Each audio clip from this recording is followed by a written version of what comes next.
Good hello everyone. Thanks for watching another random palm reading.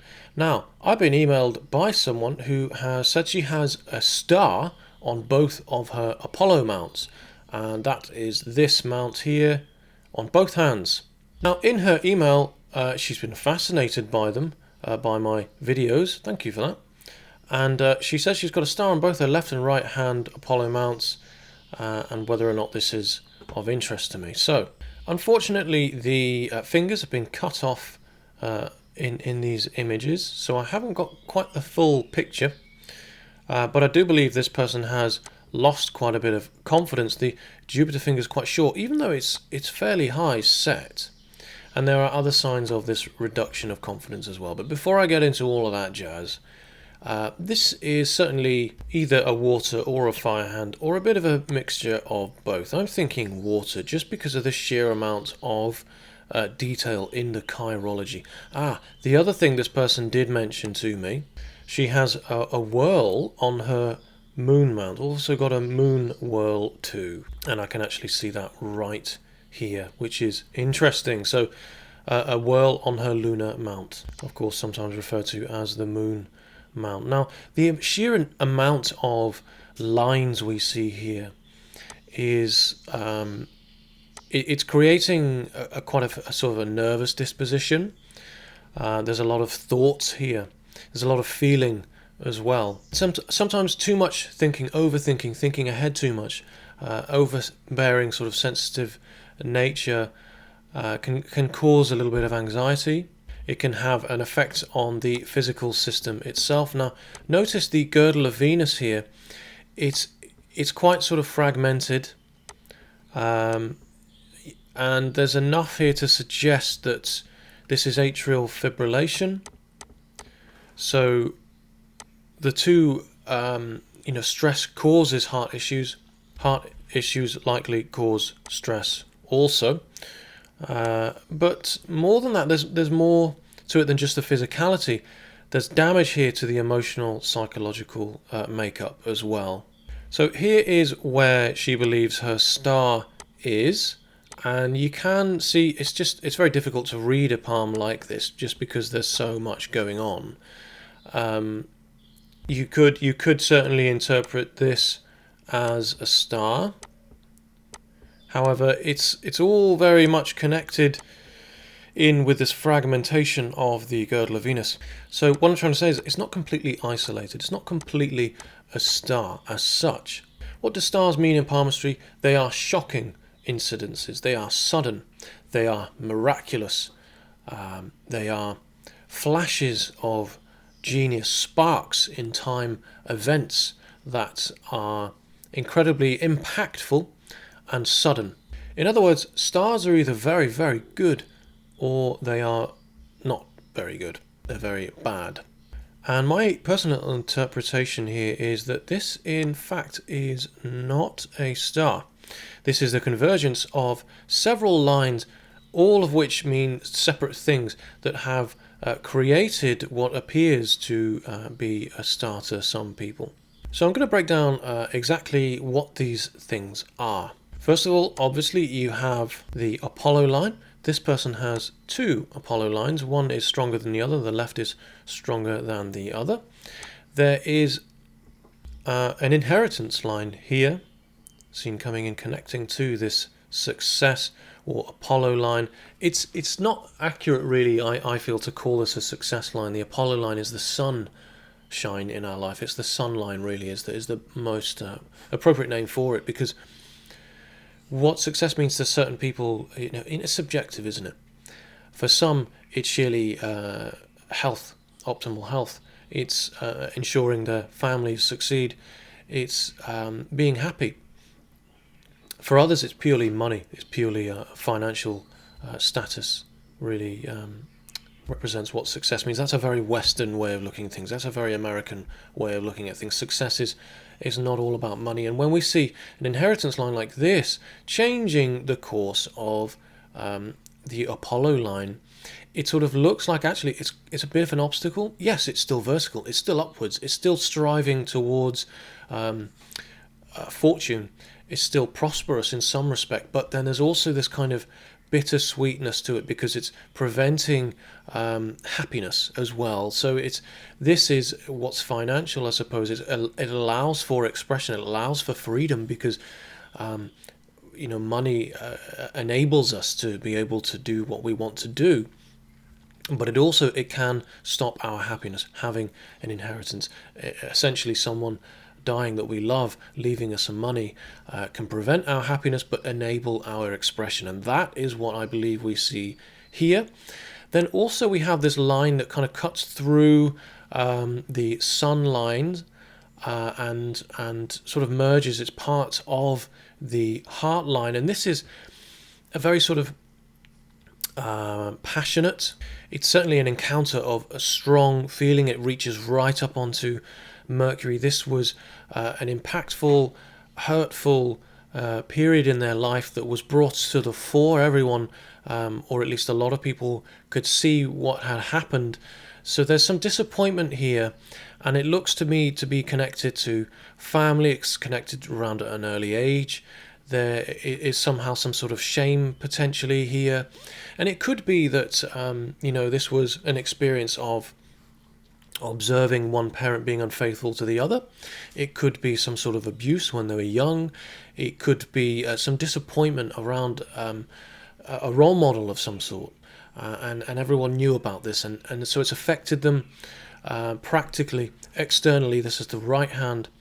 And in some way this still plays on their own achieving their happiness. Now the other thing that makes this what could be interpreted as a star is, as I say, this very sort of fragmented girdle of Venus, where there's quite a lot going on here, and it's all tied together. All of these events are tied together. I believe a lot of it's to do with family. It's how this person reacts, how sensitive they are to those around them that they love as well. It shows how they react. It shows a potential for her own sensitivity and emotional sensitivity somehow having an effect on her own happiness, perhaps.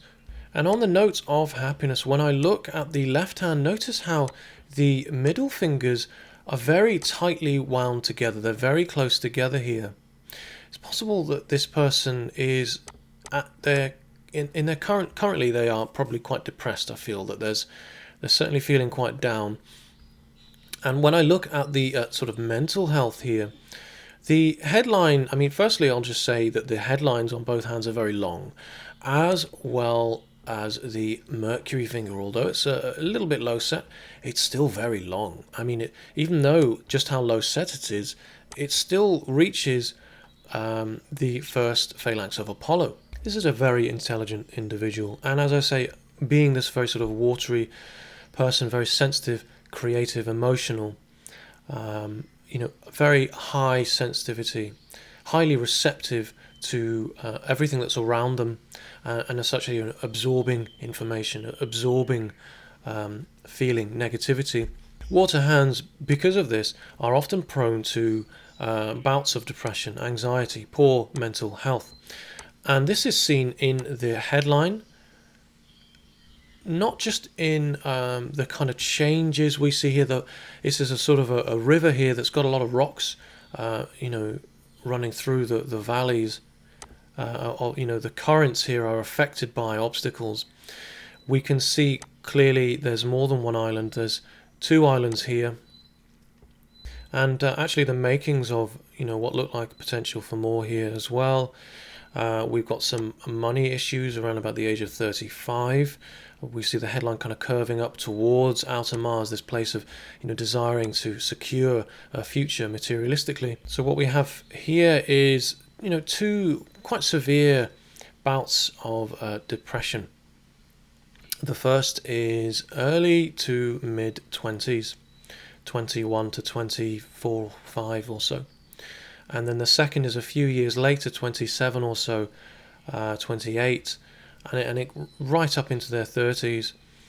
And you can see the fate line as well, the way it kind of peters out. So it becomes a lot more faint leading up to the age of 35.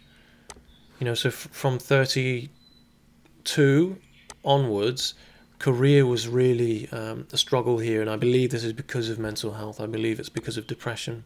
After 35, we see the fate line, the strength of it divides into 2, and you know, whereas we used to have one fate line here, career line, that was pretty strong, it's now divided its strength over 2 lines. So what we have is sort of almost 2 day jobs here. We're not earning, we're dividing our efforts, and when we do that, we kind of, you know, you catch 2 hares, chase 2 hares, you catch none, and that's sort of what's happening here. And you can quite clearly see now, notice this line that reaches up towards Mercury, that travels up towards Mercury, and it's after the age of 24, 25 that this happens. And it's, again, it's this, it's something very negative that's come out, that's for all to see. It's like a divorce, like a airing dirty laundry. It's like a hurtful argument has sort of, you know, fallen out into the street and everyone can see it. There might be some hurt relating to the family around this. There's an argument here of some sort, and everyone, you know, not everyone, but people this person knows has discovered this. So, you know, coming back to this star formation here that kind of sort of looks like a star, it's the convergence of several lines, and it does have a similar meaning to what the star means. It is shocking, but these instances are separate and they come together to create this shocking incident that may well be sort of ongoing, actually. That's not sudden so much as it is ongoing. The right-hand headline veers down further into lunar than the left. And that again is another sign of currently this person perhaps being a little bit depressed. I don't have any doubt this person has some sort of heart issue, some sort of, you know, suffers with palpitations, atrial fibrillation, I may have already said. And it's clear to me to see that there are, you know, there's sort of the lifeline here. It's not doubling as such. It's sluggish. It's there's no consistent flow. There's no one path. There's resistance created by almost sort of like 2 feet shuffling through the mud. It's not healthy, and I feel that this is a restriction of circulatory issues. This is impurities in the blood. This is metals in the blood, and it's seen on both the left and right hands, and often this can affect the thyroid. And whenever I see this, I always look up towards the little finger and look towards 3 strokes at least, and I see more than that actually going on the little finger.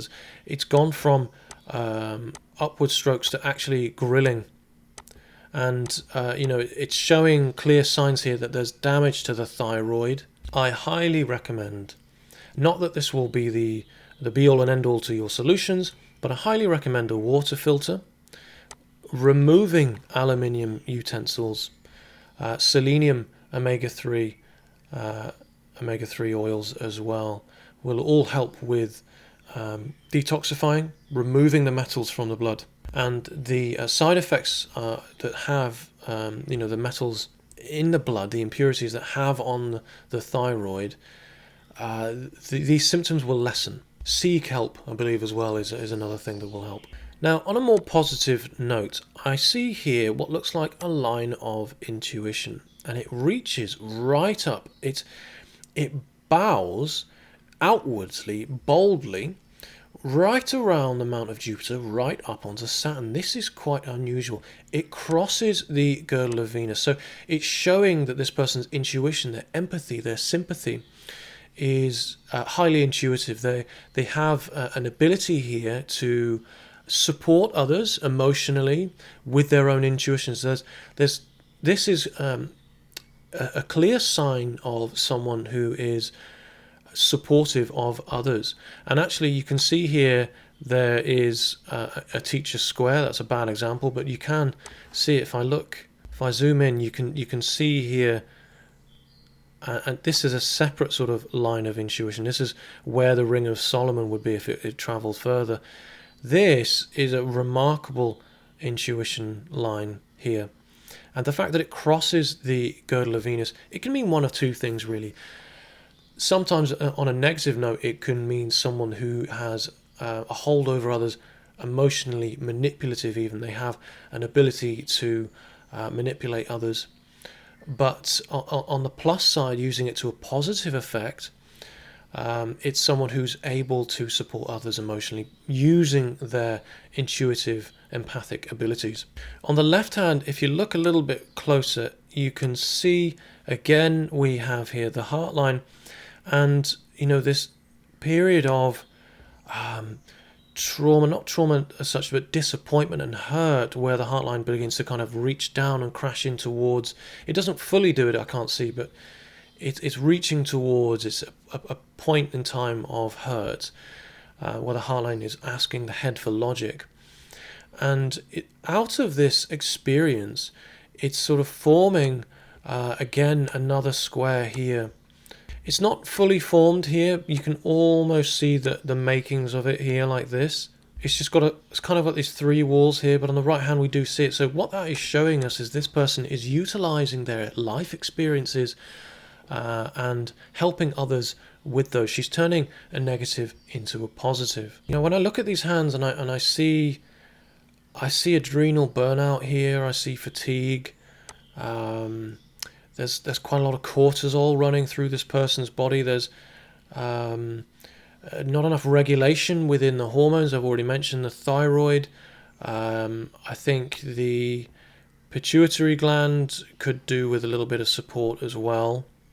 And now my mind is thinking, okay, well, what about digestion? The first brain of the body is the gut. And this area here is where this area is where we look for digestive issues.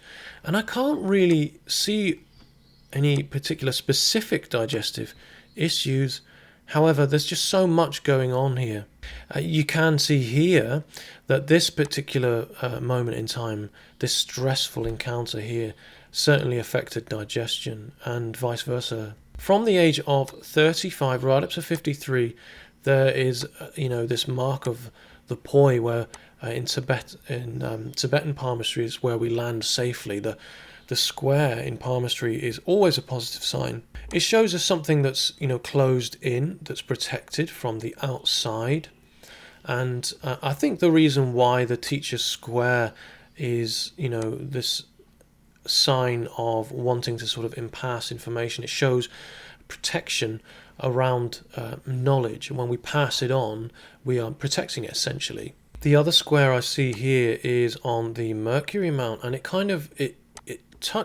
attached to the relationship line. There's a child involved. There's protection around the family unit, and I've already mentioned that family is quite a big deal to this person. And it's interesting to see that this influence from home, potential divorce, it kind of cuts right through the square. There's a need for protection from the age of 35 right up to 53, and this person has it. There's instability around the career, around emotions seem very heightened as well at this time, particularly from 42 right up to 56. There's quite a lot of a need for friendship, for emotional support. Now, I've mentioned this person being sensitive, being someone who is able to utilize their emotional experiences to help support and guide others. But I haven't really talked about how this person is emotionally, I suppose. That I can say, well, they have a girdle of Venus that's very sort of fragmented, and the reason for that, I do believe, is because of what's occurred for this person when they were young. Looking at their heart line, the first thing that struck me, actually, yes, the metals in the blood, but also just the straightness of it. Thankfully, it's long, because that provides the further it reaches up towards Jupiter and in between Jupiter and Saturn, the more sort of balanced we are between our abilities to judge and our sense of right and wrong. Saturn is our conscience, after all. It's the inevitable. It's duty. It's how we are how we hold ourselves upright in society as being an upstanding citizen. So thankfully the heart lines are long, but they are very straight. Now the straightness shows an emotional sort of conservation, a reserved emotional sort of framework, and so I was a bit confused at first because I see this very sensitive individual. I see someone who is clearly empathic, who has an ability to guide others using their emotional experiences, someone who has been deeply hurt in the past. I see someone also who has, the distance between the head and the heart line is wide. This is someone who's open as well. They're actually quite a warm person. The amount of Venus is large enough, is well developed. But so what explains this emotional reserve? Why so conservative emotionally? This is someone who has withdrawn emotionally because of what's happened to them. They are almost in that way they kind of make a great counselor, and I believe, coming to explain what this means, I believe this all connects in with this. A whorl on Luna shows emotional reservedness. Jennifer Hirsch, in her books, describes this dermatoglyphic skin ridge pattern as it's like an air pocket that seeks separation from its emotional location. And, we see the career line stemming from this area. So for me, I feel like this is someone who wishes to counsel others and is sort of utilizing this very conservative emotional separation within themselves. It's also certainly linked in with strong creative abilities. The headline certainly reaches right into Luna as well. And actually, if you look closely, there's more to this, because we see here an inner kind of desire here reaching from this area, from certain sort of angles within how this person approaches life, how they tackle situations and career, relationships, the social encounters. It's likely this person has great emotional understanding, self-awareness, and they have already stated in their email that they are studying palmistry themselves, so they already have a good deal of self-understanding. They understand that knowing themselves, that self-understanding brings about enlightenment. And that is what I believe that this all represents. Everything ties in here. This that they are likely very much aware of their own emotional damage, the traumas that they've received when they were young, and they've worked and are still working through this. The intuition line that kind of it sort of touches the heart line here. It's sort of cushioning the heart line here. This, in helping healing others, this person is healing themselves and understanding themselves better as well through learning about themselves and through learning how to guide and counsel others. This person is healing themselves. This is their path. So let me know what your thoughts are on this palm reading. I've covered a few bases here, and I just wanted to try and make something a bit more concise and to the point. I feel that this person has quite a few struggles health-wise and psychologically as well, but I think they're doing a superb job of working through these and understanding these. Now, everything I've said here is really from what I've read in their palms. Everything else, this is all I've been told. The only other thing that they told me was, I'll paste it here. Thanks for getting back to me. I'm studying palmistry myself, but in early stages. That's literally it. So everything I've told you here is from what I've seen in the palms, and it's my interpretation. I might not be right. I'm looking forward to hearing from them and their thoughts as well. So thank you for watching. Please let me know your thoughts as well. I'm enjoying reading all of your comments. Sorry I'm not getting back to all of you as quickly as I'd like. I hope to actually answer every one of your questions eventually. Please email me at piscespalmist@gmail.com if you have any questions at all, or if you like a free reading. However, please note that my readings are up to a 4-month waiting list, my free readings. So please subscribe. Thank you for watching, and I will see you on the next one.